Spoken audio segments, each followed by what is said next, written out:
So hello guys, what's up and welcome back to my YouTube channel.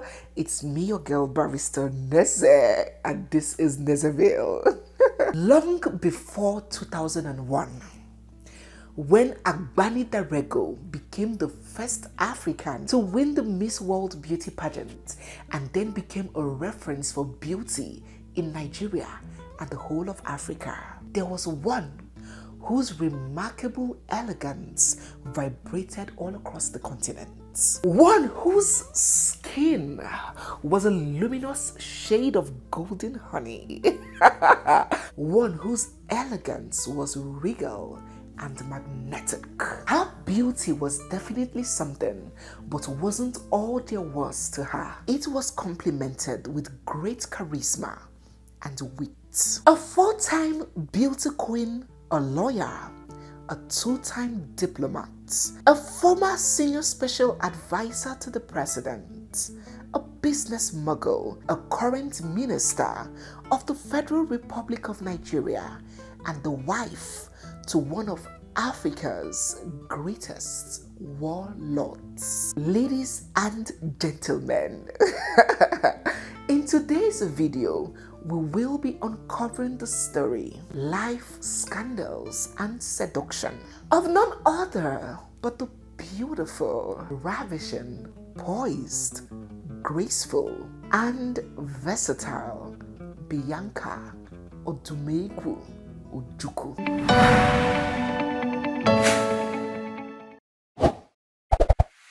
Bianca Odinaka Chukwu Olivia Ojukwu Ni Onu was born on the 5th of August 1968 in Ungwa, there in Enugu State, eastern part of Nigeria. Bianca's story is not one of grass to grace. Nah, she was born into fortune and opulence. Her father, Christian Onu, was a former governor of Anambra State, and her mother, Carol, was a senior educationist, a college principal there in Enugu. She had 7 siblings and she was the 6th child. Bianca began her early education in Nigeria, but quickly moved to Ackworth School in England to continue. She then attended high school in Pontefract, West Yorkshire, and then proceeded to St. Andrew's College in Cambridge, and then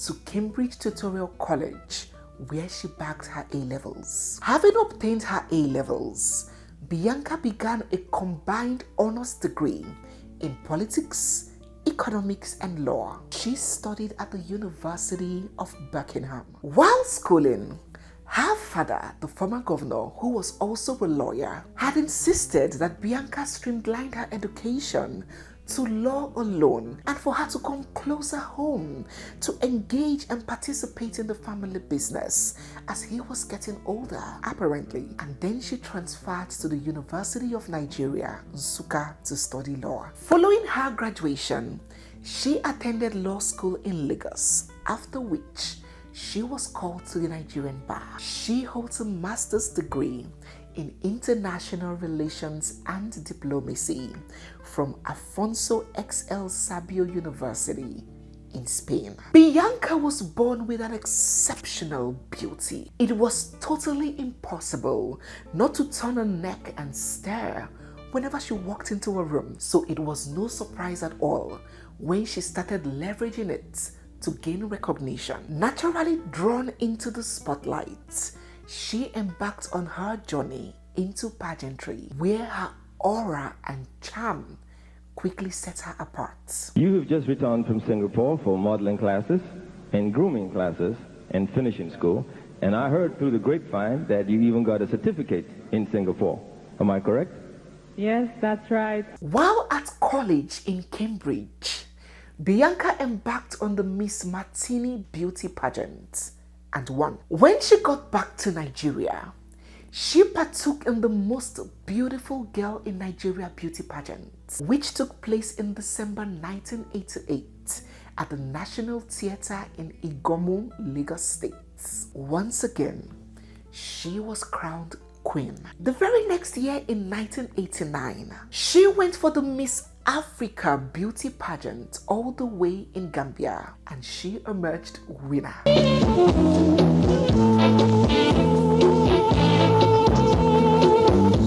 It was as though it was impossible for Bianca to participate in any beauty pageant and not take the crown. Such was the goddess that she was. She represented Nigeria at the Miss World Beauty Pageant in Hong Kong and then the Miss Universe Beauty Pageant in Mexico. She achieved an even greater feat when she became the first African to win Miss Intercontinental that same year.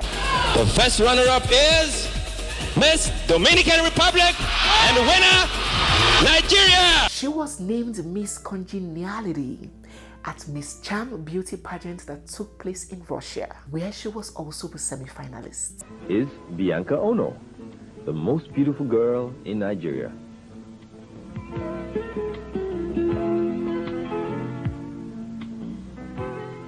She relaxes on the lounge to enjoy a refreshing drink.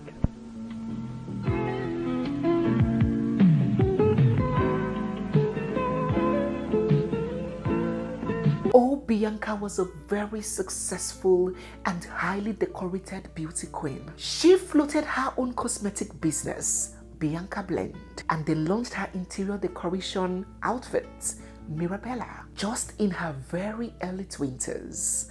Bianca was already a vast, widely traveled, highly educated, financially independent, and an overall successful woman with a future that was clearly bright, beaming, and radiant.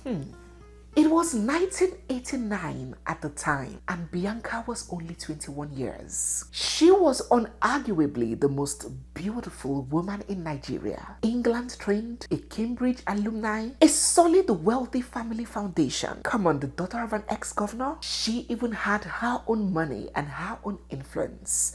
She was the hottest cake in the oven. Suitors lined up with their mouths open, salivating like Labradors. Quality men of affluence from all over the world would lay flat in the dust for her to take a walk on their backs. Oh, a lot of men wanted her hand in marriage.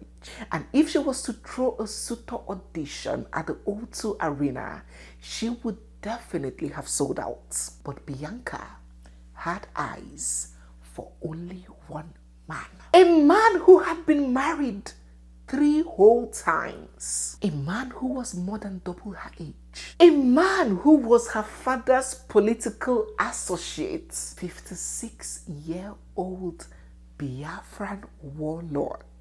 Oh my God.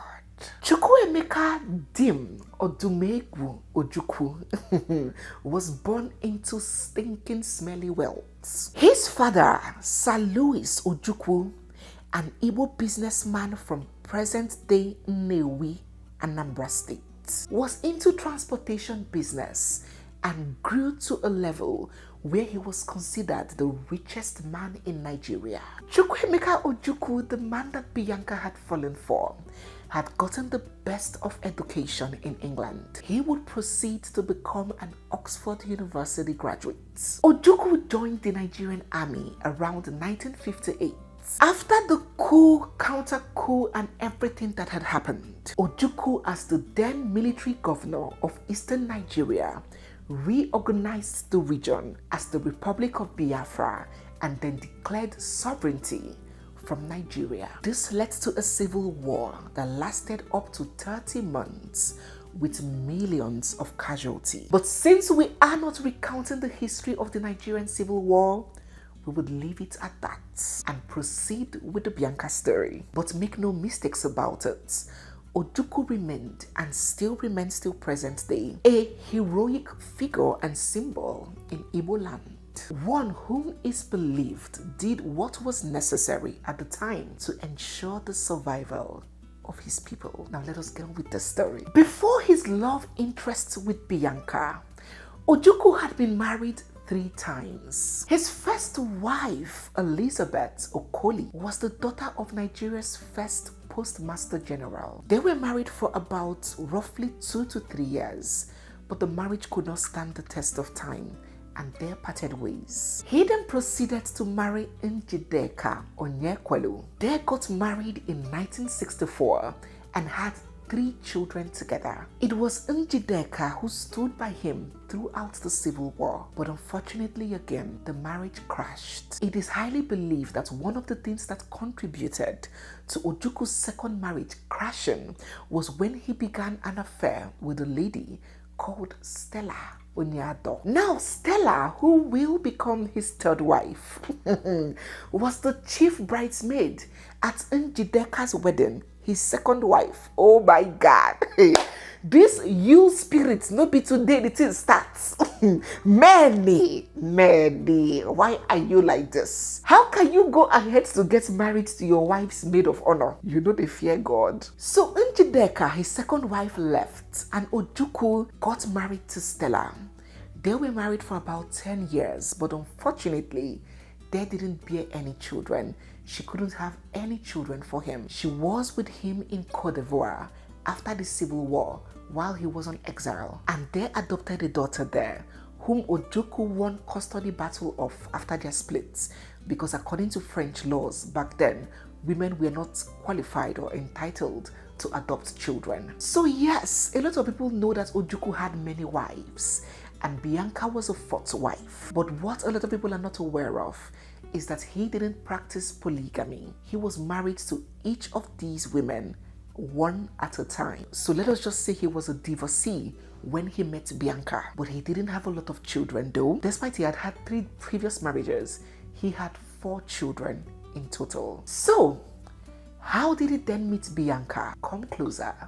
Let me tell you the story. As the story was told, Ojukwu was one of the high dignitaries at the Silverbird Most Beautiful Girl in Nigeria beauty pageant, where Bianca contested and won. He came prepared. He wrote her a love note with a flower inside and sent it to her. And after the pageant, he did not stop. He continued to mesmerize and tantalize her with romance. Forget the soldier and general status.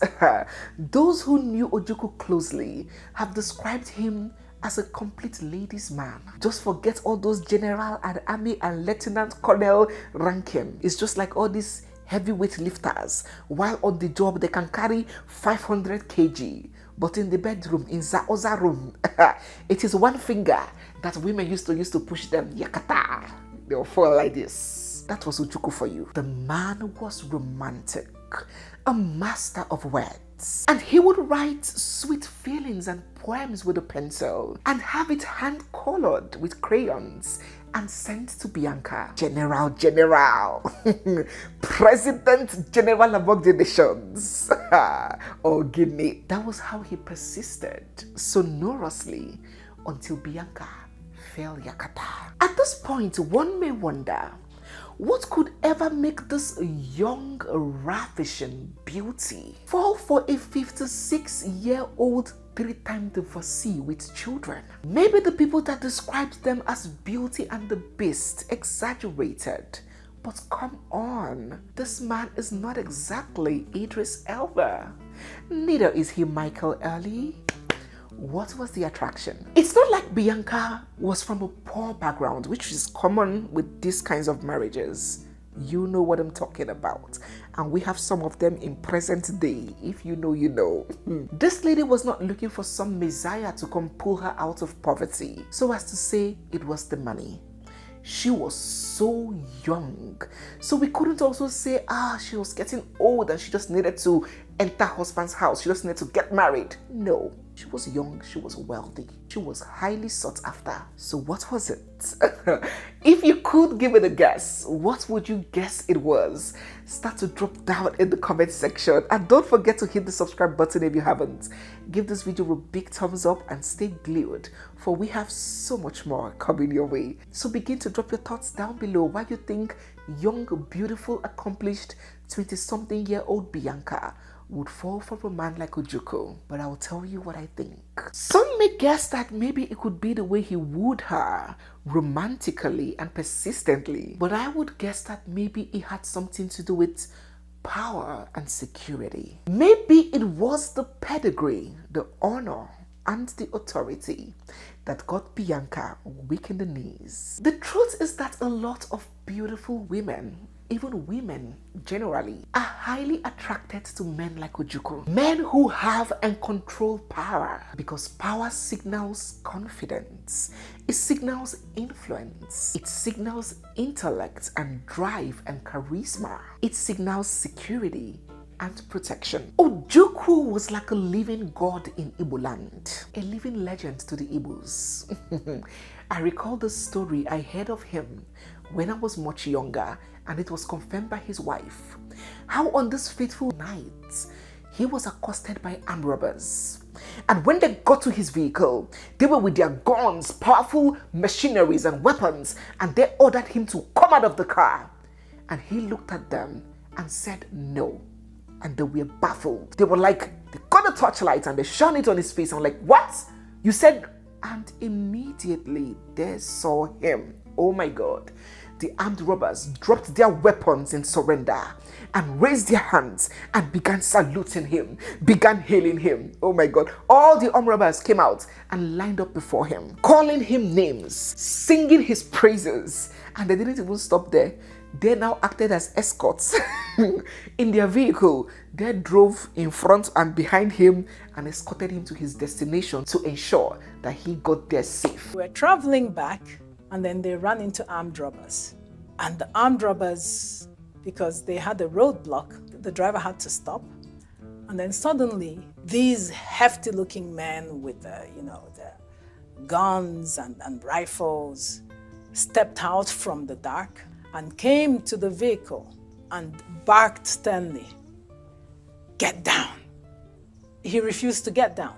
And then the man said, "If you don't get down, I'm going to shoot you. Who the hell do you think you are?" And he said, "I am Ojukwu."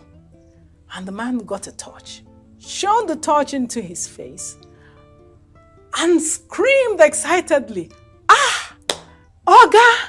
Ah, na our Oga, na our Oga." And so many of the robbers that were actually still inside the bush rushed out. That was the kind of man that Odumegwu Chukwuemeka Ojukwu was. And that was just the kind of man that could capture our hearts like Bianca's. So they fell in love with each other and he asked her to marry him. But falling in love was the easiest part of this whole journey. Now the big question was, how in the world were they to present this relationship to Bianca's father? How could it sound to the ears of this man that his young, beautiful, highly educated daughter had fallen in love and wanted to marry his friend, his political associate, who had been married and divorced 3 times, and perhaps older than him, a man who was over 30 years his daughter's senior?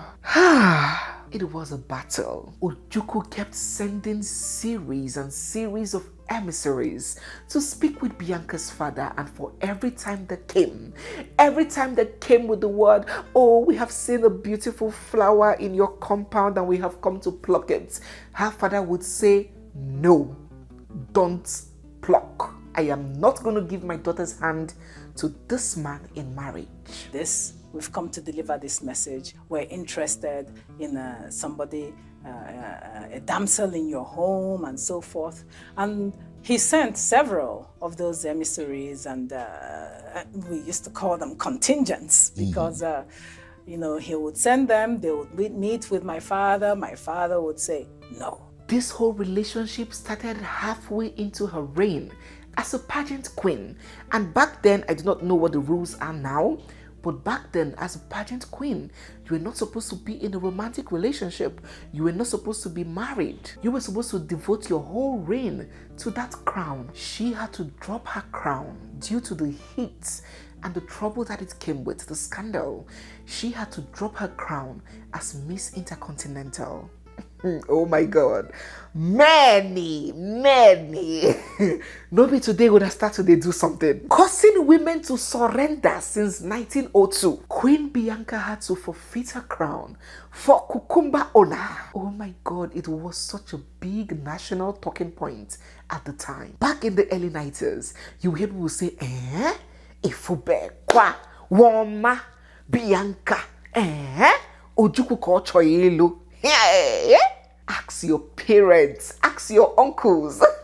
Some senior citizens that are present on this channel, let us know in the comment section if you had that discussion back in the day. It was something that everyone was talking about. But finally, after all was said and done, her parents eventually gave their consent, whether willingly or unwillingly, I do not know, but they gave their consent. And then on the 12th of November 1994, Bianca and Ojukwu tied the knot in this very lavish wedding ceremony that took place in Abuja. Ojukwu and Bianca had a very beautiful, loving marriage, according to Bianca, but evidently seen by all. Ojukwu was so madly and crazily in love with Bianca, and he made no effort at all to conceal it. He was so smitten by her. She brought out the toddler in our general. And then she became his last bus stop. He never got married again, and they never broke up. She bore him 3 beautiful kids. First, a set of twins, a boy and a girl, and the second birth, a single birth, another baby boy. Their marriage was a sight for sore eyes. In 2011, 17 years after this marriage that Bianca has described was blissful and joyful, her dear husband Ojukwu died in the United Kingdom after a brief illness right in her arms. He died at the age of 78. Right there with him, holding his hand. I think that's probably one of the most traumatic experiences of my life, because I didn't believe, actually, when you have lived with a strong man all your life, you somehow subconsciously tend to think that they're invincible. So watching him die was one of the most traumatic experiences of my life. Ojukwu made a very generous provision for Bianca and her children in his will. So generous that it led to a protracted legal battle between Bianca and his other older children from the older wives. But eventually, it climaxed in Bianca winning. Bianca mourned her husband so deeply. It's been 13 years since he passed and since she became a very young widow. She has neither gotten remarried or has been romantically linked to any other man after her late husband. But after his death, Bianca didn't just sit back awaiting handouts and inheritance. She proceeded to make something out of her own life. In 2011, she was appointed Senior Special Assistant on Diaspora Affairs by the then President Goodluck Jonathan. She later served as Nigeria's ambassador to Ghana and then Nigeria's ambassador to Spain. She is Nigeria's permanent representative to the United Nations World Tourism Organization, and only recently, in October 2024, she has now been appointed Minister of State for Foreign Affairs. She remains a member of the Board of Trustees of the All Progressive Grand Alliance, the APGA, a political party which was founded by her late husband, while still running her foundation, Hope House Trust, which is centered towards rehabilitating juvenile offenders in Nigeria. She serves as the Secretary for Truth, Justice and Peace Commission, established in 2022 to address violence and insecurity in southeastern Nigeria. And aside from the minor scandal that came when she had to drop her crown and resign as queen due to her romantic relationship with her late husband, as well as the recent altercation that she had with the wife of the former governor of Anambra State, Ebele Obiano, where she issued the lady a dirty resounding slap when the lady attacked her. She has largely kept herself and her prestigious family name away from social squabbles and controversies. My darling audience, that is the story of the beautiful, delectable, and elegant Bianca Olivia Odinaka Chukwu Odumegwu Ojukwu. Do let us know down below what your thoughts are about her story and what her story has taught you. The life lessons that you have derived from her story. Do drop all of those down in the comment section. Well, it has taught me that beauty is no excuse not to seek intelligence. It has shown me that when a woman can add good mannerism and intelligence to her beauty, the sky is her starting point, and there is literally no door that you cannot get to be opened for you. Do drop your thoughts and your comments down in the comment section. So guys, yes, we have come to the end of today's video. I do hope you enjoyed it. If you did, don't forget to give this video a big thumbs up, share the video, drop your comments down in the comment section, subscribe to our channel and turn on your bell notifications because we have so much more coming your way. It's me, your girl Barrister Neze, and this is Nezeville. I'll see you guys in my next one. For now, bye. Nobody can fault her qualification to serve this country in any capacity. She's very intelligent, very, very charismatic, and very beautiful. You can see, I asked her to tone down her beauty when she comes in today. Please Mr. President, restrict your comments to her resume. Her resume. It is there. Former beauty pageant. You know why I'm saying that? It is there. Most beautiful girl in Nigeria. Senator Ome, Senator Ome, restrict yourself to her resume. All Okay. right, we'll go. Okay, thank you. We'll go into social media Thank and you. Google. I will ask a question: who touched my Bianca?